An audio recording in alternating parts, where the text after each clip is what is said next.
은퇴 후 전원주택에서 홀로 노년을 보내고 있는 김용배 할아버지. 금요일 아침 할아버지를 깨우는 것은 인공지능 스피커입니다. 인공지능 스피커는 언제나처럼 할아버지의 안부를 묻습니다. 인공지능 스피커가 알려주었듯이 오늘은 할아버지가 보건소에 가는 날입니다. 할아버지가 사는 동네는 병원이 아주 멀리 떨어져 있지만 다행히 보건소는 가까이에 있습니다. 할아버지는 황반변성이라는 안과 질환 가족력이 있습니다. 특별한 증상은 없지만 예방 차원에서 진단을 한번 받아보기로 했습니다. 보건소에는 안과 전문의가 없지만 정밀한 진단을 받을 수 있습니다. 인공지능 검안기가 있기 때문입니다. 할아버지의 눈을 촬영해서 인공지능으로 1차 진단해보니 질환이 의심된다는 결과가 나왔습니다. 자동으로 할아버지의 안저 이미지는 안과 의사에게 전송되어 2차 진단을 받게 되었습니다. 이미지를 안과 의사에게 전송하면 안과 의사가 진단 후 자신의 소견을 보건소에 전송하게 되어 있습니다. 다행히 아직 질환으로 발전하지는 않았지만 평소 눈 건강에 주의가 필요하다는 소견이 나왔습니다. 할아버지는 안심하고 보건소를 나옵니다. 집으로 가는 길에 할아버지는 눈 건강 관리에 대한 안과 의사의 조언을 들어보려 합니다. 병원과의 거리가 멀기도 하고 아주 가벼운 내용의 상담이기 때문에 할아버지는 대면 진료 대신에 비대면 진료를 받아보려고 합니다. 할아버지는 시력이 좋지 않아 텍스트를 입력하는 것보다는 직접 말하는 것을 훨씬 편하게 느낍니다. 음성인식 인공지능 서비스는 할아버지의 목소리를 자동으로 텍스트로 변환해 문서 기록으로 남겨줍니다. 전화로 할아버지와 상담하는 의사는 일일이 의료기록 시스템에 할아버지의 상담 내용을 입력하지 않아도 돼서 할아버지와의 상담에 좀 더 집중할 수 있습니다. 다음 날 토요일 낮, 한 스타트업의 CEO인 최여진 씨. 정신없이 바쁜 나날을 보내던 중 오늘은 오랜만에 휴식을 취하고 있습니다. 쉬는 날도 머릿속엔 늘 회사 생각뿐인 최여진 씨. 이번에 새로 도입한 인공지능 챗봇에 접속해 소비자의 입장에서 궁금해할 만한 것들을 물어봅니다. 최여진 씨는 인공지능 챗봇의 성능에 꽤 만족스러워합니다. 인공지능 챗봇 도입 전 최여진 씨는 퇴근 후에도 개인 휴대전화로 고객들의 문의에 응대하곤 했습니다. 소규모 스타트업이기 때문에 콜센터를 별도로 운영하기 어려웠기 때문입니다. 고객에게 적극적으로 서비스를 제공하고 싶은 마음에 직접 고객 응대에 나섰지만 주문량이 점점 늘어나면서 한계를 느꼈습니다. 고민 끝에 최여진 씨는 인공지능 챗봇을 도입하게 되었습니다. 콜센터를 운영하는 경쟁 기업들의 경우 평일 오전 6시부터 오후 6시까지 고객 응대가 가능하지만 최여진 씨의 기업은 24시간 365일 고객 응대가 가능해 고객들의 만족도가 눈에 띄게 높아졌습니다. 오랜만에 여유도 잠시, 다음날 바이어와 급하게 미팅이 잡혔다는 연락을 받습니다. 평소 최여진 씨는 일할 때도 캐주얼을 즐겨 입지만 이번 미팅은 격식을 차려야 하는 자리라서 정장이 꼭 필요합니다. 최여진 씨는 급하게 정장을 구입하기로 합니다. 직접 매장에 가지 않고도 몸에 잘 맞는 정장을 구입하기 위해 최여진 씨는 가상 피팅 서비스를 이용합니다. 평소 취향에 맞는 정장을 추천받아 최여진 씨와 신체 사이즈가 동일한 가상의 아바타에게 입혀봅니다. 얼마 안 가 마음에 드는 정장을 발견하고 망설임 없이 구매합니다. 일요일 오후, 가수가 꾸민 초등학생 유민지 양. 집에서 독학으로 춤과 노래를 익히고 있습니다. 정식으로 학원에 다니기엔 비용이 부담스러워 독학을 하고 있지만 실력이 일취월장하고 있습니다. 인공지능 댄스 트레이닝 앱 덕분입니다. 민지 양이 춤추는 영상을 녹화하면 인공지능이 영상을 즉시 분석하고 필요한 부분을 코칭합니다. 오히려 실제 트레이너에게 배우는 것보다 더 디테일하게 안무를 배울 수 있습니다. 민지 양의 꿈은 전 세계적으로 유명한 가수입니다. 그래서 민지 양은 외국어 공부에도 열심인데요. 좀 더 재미있게 공부하기 위해 민지 양은 인공지능 학습 앱을 이용하고 있습니다. 민지 양의 영어 실력을 정확하게 진단해 수준에 맞는 학습 내용을 제시해주고 단순 암기가 아닌 게임 형식으로 영어 단어를 외울 수 있도록 도와줍니다. 공부가 끝난 후 민지 양은 좋아하는 가수의 인터뷰가 실린 잡지를 읽다가 문득 이 문장을 영어로는 어떻게 말하는지가 궁금해집니다. 민지 양이 잡지의 지면을 촬영했더니 인터뷰 내용이 즉시 텍스트로 변환됩니다. 민지 양은 텍스트를 복사해 인공지능 번역기에 붙여넣기 하고 인공지능 번역기는 즉시 한국어를 영어로 번역해 알려줍니다. 세 사람은 저마다 다른 방식으로 편리함을 추구하며 살아가고 있습니다. 이들의 일상에는 인공지능 기술이 있습니다. 인공지능이란 무엇일까요? 인공지능은 인간의 지능과 같이 학습하고 추리하고 적응하고 논증하는 등의 기능을 부여받은 컴퓨터 시스템을 의미합니다. 인공지능이라는 개념이 처음 세상에 등장한 건 70여 년 전 앨런 튜링에 의해서였습니다. 이후 인공지능 기술에 대한 연구가 꾸준히 이루어졌지만 오랫동안 인공지능은 미지의 영역으로 남아 있었습니다. 왜일까요? 바로 인공지능 학습용 데이터를 대규모로 구축하지 못했기 때문입니다.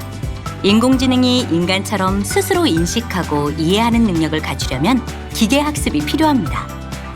이 기계학습에 활용되는 데이터가 바로 인공지능 학습용 데이터입니다. 4차 산업혁명으로 방대한 데이터를 수집하고 저장하는 기술이 발달하면서 기계학습 역시 비약적으로 발전할 수 있게 되었습니다. 인공지능 학습용 데이터는 인공지능을 위한 교과서와 같습니다. 우리는 일상에서 마주치는 모든 것들을 활용해 인공지능을 위한 교과서를 만들어줄 수 있습니다. 여러 명이 한국어로 자유롭게 대화하는 음성을 녹음하고 내용을 전사한 데이터는 인공지능 스피커와 자동 회의록 작성 서비스에 활용되고 있습니다. 안저질환과 유방암 등의 질병 진단 이미지 데이터는 주요 질병 자동 검진 인공지능 의사 개발에 활용되고 있습니다.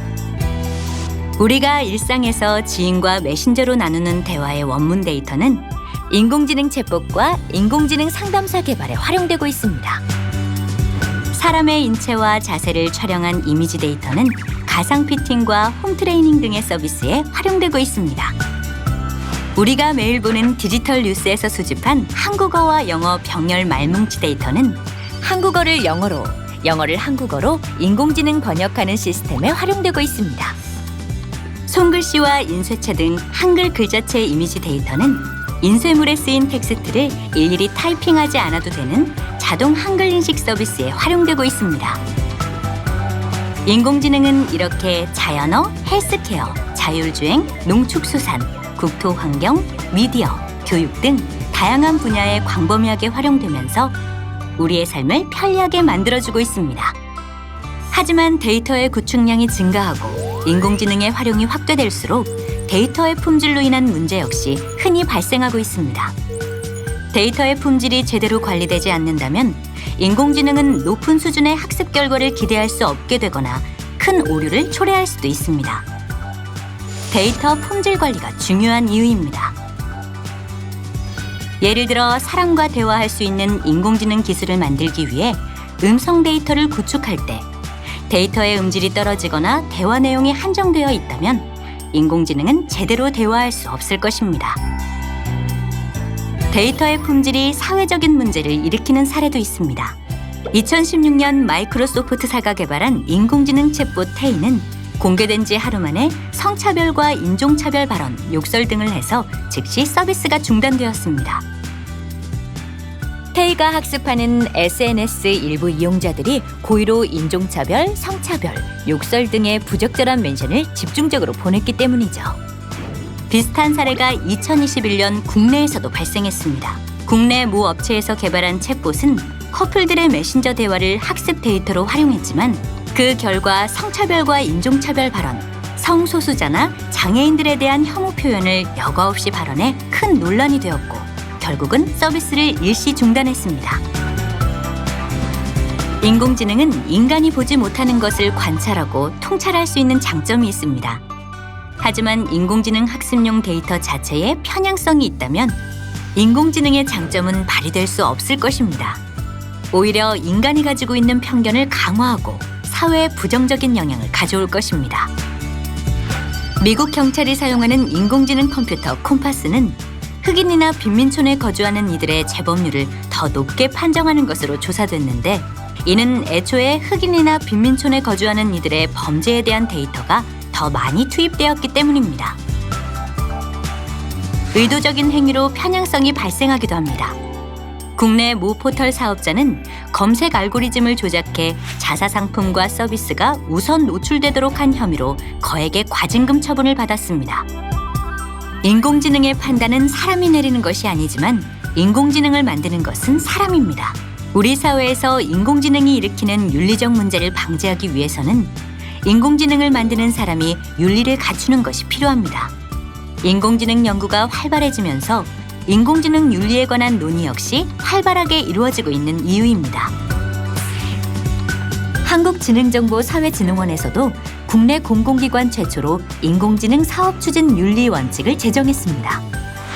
인공지능 사업기획을 위한 윤리 원칙에는 공정하고 합리적인 인공지능 법제도 기반을 마련하고 위험 요소를 선제적으로 파악해 장기적인 비전과 실행 과제를 제안하는 것, 인공지능 사업을 기획하고 정책을 개발할 때 인간에게 이로운 인공지능의 활용을 최우선으로 하는 것, 사업과 정책을 발굴하는 과정에서 산학연구원 전문가와 일반 시민 등 이해관계자의 의견을 적극 수렴하는 것이 있습니다.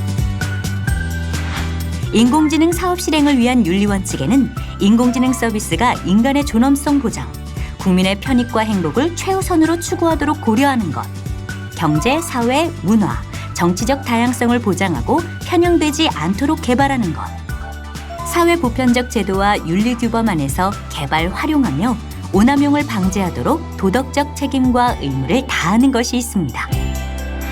인공지능 사업 확산을 위한 윤리 원칙에는 인공지능 서비스 혜택에서 소외되는 국민이 없도록 교육하고 지원하며 국제사회와도 활발히 협력하는 것, 인공지능 사업 추진 결과물이 사회, 경제, 일상생활 등에 미치는 사회적 영향력을 고려해 사업 개선에 반영하는 것, 인공지능 사업 성과가 창출한 경제사회적 가치가 널리 공유되어 모든 국민에게 고르게 혜택이 돌아가도록 하는 것이 있습니다. 이처럼 국가나 공공의 사업에 참여하는 다양한 주체가 기본적인 윤리의식 하에서 인류에게 이로운 인공지능 서비스를 개발할 수 있도록 실제 사업을 추진하는 데 있어 지켜야 하는 원칙과 기준도 속속 마련되고 있는데요. 앞으로도 인공지능이 널리 활용되어 인간의 삶을 보다 편리하고 행복하게 만들 수 있도록 데이터를 다루는 사람들은 올바른 데이터 품질 관리와 인공지능 윤리에 대한 고민과 노력을 멈추지 말아야 하겠습니다.